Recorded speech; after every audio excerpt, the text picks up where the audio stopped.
In mid-2011, the nation went through a series of shocking events.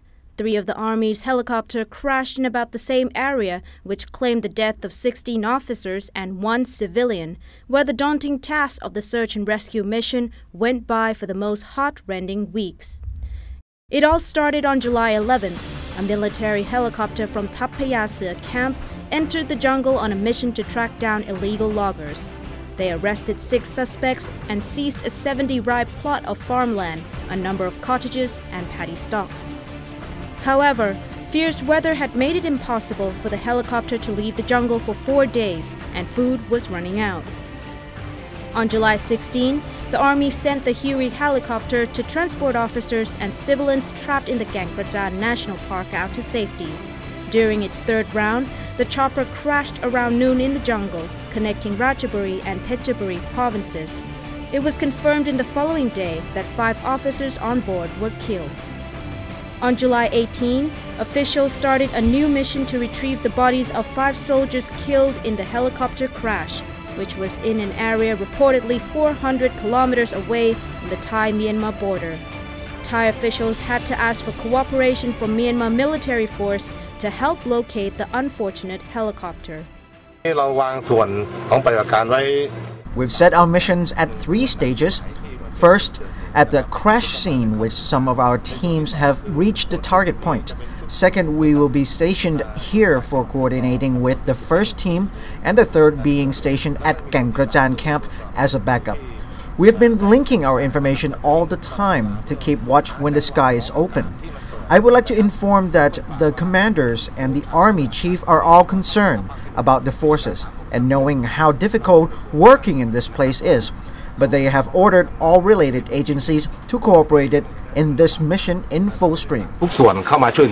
On July 19th, a team of 9 people took off in the military's Black Hawk from the Gangrajan Air Base to pick up the 5 bodies, along with 2 other helicopters from the National Resource and Environment Ministry and another one from Agriculture and Cooperatives Ministry that were part of the rescue mission. Due to the weather conditions, they decided to land at a nearby zone in the national park.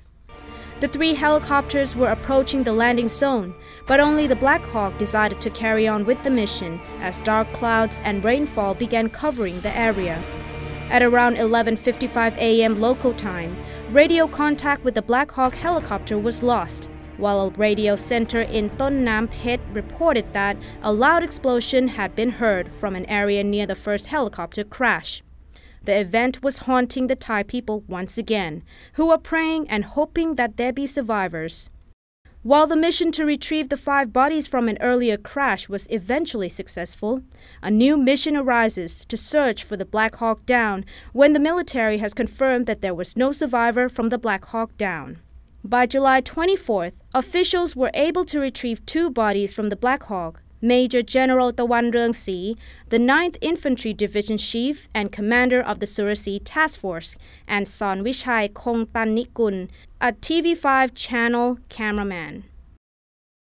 The news of the second crash did not only shock the whole nation, it had impacted the morale of the military, as well as brought about questions on why and how could the 2 crashes occurred in about the same area and in just short time. I understand that the helicopters have technical problems, but we are still investigating where the problem is. In the meantime, to make sure no more crashes will occur, we've used the newest models we have, which are not many. The Bell 212 that just fell and the Black Hawk are our latest. I would like to say that we do accept criticisms, but to be fair, it must be based on facts. I've already mentioned that what has happened was an accident.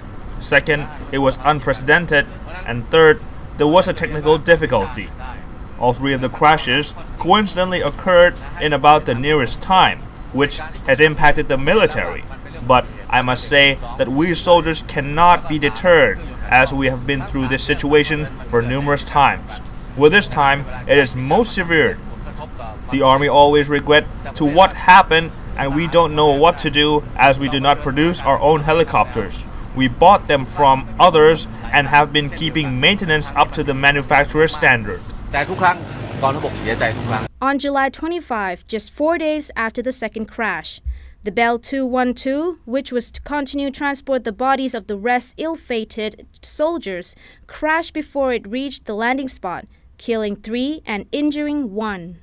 Several claims were brought up against these incidents, whether the ages of the helicopters were too old or inadequate budget that were allocated to the Army's task force. Nevertheless, the tragedy of the 3 crashes is certainly a high-priced lesson for the Army to learn from.